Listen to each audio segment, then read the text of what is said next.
So ನಮ್ಮ problem ಏನಂದ್ರೆ ಅಲ್ಲಿ ಅಸೋಸಿಯೇಷನ್ ಅವರು ಚರ್ಚ್ ಸ್ಟ್ರೀಟ್ ಅಲ್ಲಿ ಅಸೋಸಿಯೇಷನ್ ಅವ್ರ ಕಡೆಯಿಂದ ನಮಗೆ ಪ್ರಾಬ್ಲಮ್. ಎಲ್ಲ ನಾರ್ತ್ ಇಂಡಿಯನ್ಸ್ ಇದ್ದಾರೆ ಅಲ್ಲಿ. ಅವ್ರು ಬಂದ್ಬಿಟ್ಟು ಅವ್ರು ಕಂಪ್ಲೇಂಟ್ಸ್ ಮಾಡ್ತಾರೆ, BBMPಗೆ, ಪೊಲೀಸ್ಗೆ ಎಲ್ಲ ಅವ್ರು ಕಂಪ್ಲೇಂಟ್ ಮಾಡ್ತಾರೆ. ನಮ್ಮ ಹತ್ರ ನಮ್ಮ ಹತ್ರ ಕೋರ್ಟಿಂದ ಸ್ಟೇ ಆರ್ಡರ್ ಇದೆ. ಬಟ್ ಸ್ಟೇ ಆರ್ಡರ್ ಇದ್ರೂ ಅವರೆಲ್ಲ ಬಂದ್ಬಿಟ್ಟು ನಮ್ಮನ್ನ ಎತ್ತಂಗಡಿ ಮಾಡಿಸ್ತಾರೆ. ಸೊ ನಾವೆಲ್ಲ ಇಲ್ಲಿ ನಮ್ಮ ಹತ್ರ ಕೆಲಸ ಇಲ್ಲ, ಜಾಬ್ಸ್ ಇಲ್ಲ, ಏನಿಲ್ಲ. ಆ ಜಾಬ್ಸ್ ಇಲ್ಲ ಅಂತ ನಾವು ಇಲ್ಲಿ ಬೀದಿ ಬದಿ ವ್ಯಾಪಾರಿಯಲ್ಲಿ ಕೂತ್ ಬಿಟ್ಟು ವ್ಯಾಪಾರ ಮಾಡಿಬಿಟ್ಟು ಕಷ್ಟಪಟ್ಬಿಟ್ಟು ನಮ್ಮ ಮನೆದು ಕಷ್ಟಗಳನ್ನೆಲ್ಲ ನಾವು ದೂರ ಮಾಡ್ತಾ ಇದ್ದೀವಿ. ಸೊ ಇವಾಗ ನಾವು ಆಲ್ ಆಫ್ ಸಡನ್ ಇವಾಗ ಇವರೆಲ್ಲ ಬಂದ್ಬಿಟ್ಟು ನೀವು ಎತ್ತ ಹಾಕ್ಬಿಡಿ ಅಂದ್ರೆ ನಾವು ಹೋಗೋದಿಲ್ಲಿಗ. ನಮ್ಮ ಹತ್ರ ಬೇರೆ ದಾರಿ ಇಲ್ಲ.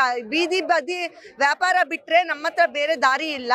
ಇಲ್ಲ ಸರ್ಕಾರ ನಮಗೆ ಬೇರೆ ಏನಾದರೂ ಕೆಲಸ ಕೊಡುತ್ತೆ, ವ್ಯವಸ್ಥೆ ಮಾಡಿ ಕೊಡ್ತಾರೆ, ಇಲ್ಲ ತಿಂಗಳಿಗೆ ಇಷ್ಟು ಕೊಡ್ತಾರೆ, ಇಲ್ಲ ಜಾಬ್ ಕೊಡ್ತಾರೆ ಅನ್ನೋ ಒಂದು ಭರವಸೆ ಕೊಟ್ಟರೆ ಮತ್ತೆ ನಾವು ಅವ್ರಿಗೆ ಕೇಳ್ದಂಗೆ ನಾವು ಕೇಳ್ತೀವಿ, ಅವ್ರ ಮಾತಿಗೆ ನಾವು ಇಟ್ಕೋತೀವಿ. ಬಟ್ ನಮಗೂ ಅಷ್ಟೇ, ನಮಗೂ ಇದ್ಬೇಕು, ನಮಗೆ ಒಂದು ಸರ್ಕಾರದಿಂದ ನಮಗೆ ಒಂದು ಸ್ಟ್ರಾಂಗ್ ಆದ ಒಪಿನಿಯನ್ ಬೇಕು. ನಮ್ಮ ಬೀದಿ ಬದಿ ವ್ಯಾಪಾರಿಗಳಿಗೆ ಯಾವ ಥರ ಸಹಕಾರ ನೀಡ್ತಿದ್ದಾರೆ ಅವರು ಅಂತ. ಇನ್ನೂ ಒಂದು ಲೇಡೀಸ್ ಯಾರು ವ್ಯಾಪಾರ ಮಾಡ್ತಾ ಇರ್ತಾರೆ, ಹಿಂಗೆ ನಿಂತ್ಕೊಂಡು ವ್ಯಾಪಾರ ಮಾಡ್ತಾರೆ. ಅಲ್ಲಿ ಅಸೋಸಿಯೇಷನ್ ಏನು ಮಾಡಿದ್ದಾರೆ, ಫೋಟೋಗ್ರಾಫ್ಸ್ನ ಕಳಿಸ್ತಾರೆ.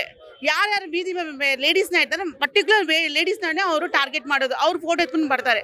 ಫೋಟೋ ಯಾಕೆ ಇಡಬೇಕು ಲೇಡೀಸು? ನಾನು ಅದೇ ಕೇಳ್ತೇನೆ, ಲೇಡೀಸ್ ಫೋಟೋ ಇಡೋಕ್ಕೆ ಏನಿದೆ? ನಾವೇನು ತಪ್ಪು ಕೆಲಸ ಮಾಡ್ತಾ ಇಲ್ಲ ಅಲ್ಲ, ನಾವೇನು ಕಷ್ಟಪಟ್ಟು ಮಾಡ್ತೀವಿ, ನಾವು ಸಾಲ ಮಾಡ್ತೀವಿ, ನಮ್ಮ ಮಕ್ಕಳಿಗೆ ಸ್ಕೂಲ್ ಫೀಸ್ ಕಟ್ಟಬೇಕು, ನಾವು ಬಾಡಿಗೆ ಕಟ್ಟಬೇಕು, ನಾವು ತಿನ್ನಬೇಕು, ನಾವು ಇಷ್ಟೊಂದು ಇದೆ. ನಮ್ಮನ್ನ ಎತ್ತಂದ್ರೆ ನಾವು ಎಲ್ಲಿ ಹೋಗ್ಬೇಕು ಸರ್?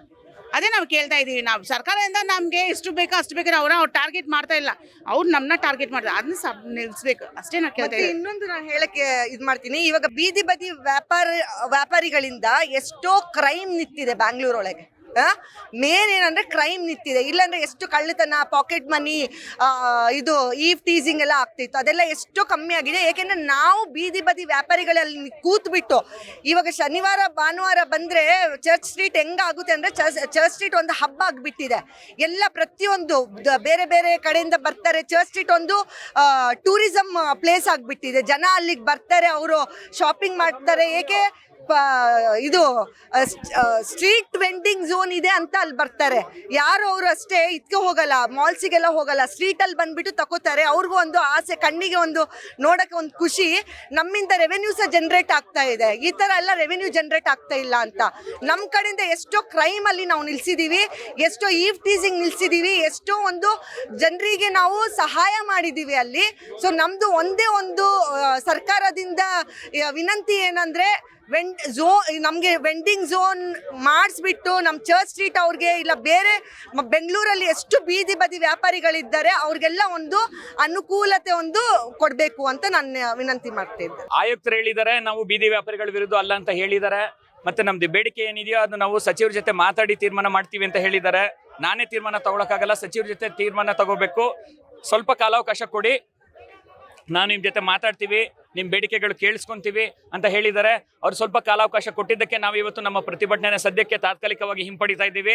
ಆದರೆ ಒಂದು ವಾರದಲ್ಲಿ ನಮ್ಮ ಬೇಡಿಕೆಗಳು ಈಡೇರದೇ ಇದ್ರೆ ನಾವು ಇದಕ್ಕೂ ಹೆಚ್ಚಿನ ಒಂದು ಪ್ರತಿಭಟನೆ ಮಾಡ್ತೀವಿ. ರಾತ್ರಿ ಇಲ್ಲೇ ಉಳ್ಕೊಂತೀವಿ, ನಮ್ಮ ಬೇಡಿಕೆ ಈಡೇರೋ ತನಕ. ಇದು ಅನಿರ್ದಿಷ್ಟ ಹೋರಾಟ ಆಗುತ್ತೆ. ಇವತ್ತು ಬೆಳಿಗ್ಗೆ ಬಂದ್ವಿ, ಮಧ್ಯಾಹ್ನ ಹೋಗ್ತಾ ಇದೀವಿ. ನೆಕ್ಸ್ಟ್ ಅನಿರ್ದಿಷ್ಟ ಹೋರಾಟ ಇರುತ್ತೆ. ಅವ್ರು ನ್ಯಾಯ ಕೊಡೋ ತನಕ ನಾವು ಇಲ್ಲೇ ಊಟ ಮಾಡ್ಕೊಂಡು, ಇಲ್ಲೇ ಅಡುಗೆ ಮಾಡ್ಕೊಂಡು ಇಲ್ಲೇ ಇರ್ತೀವಿ.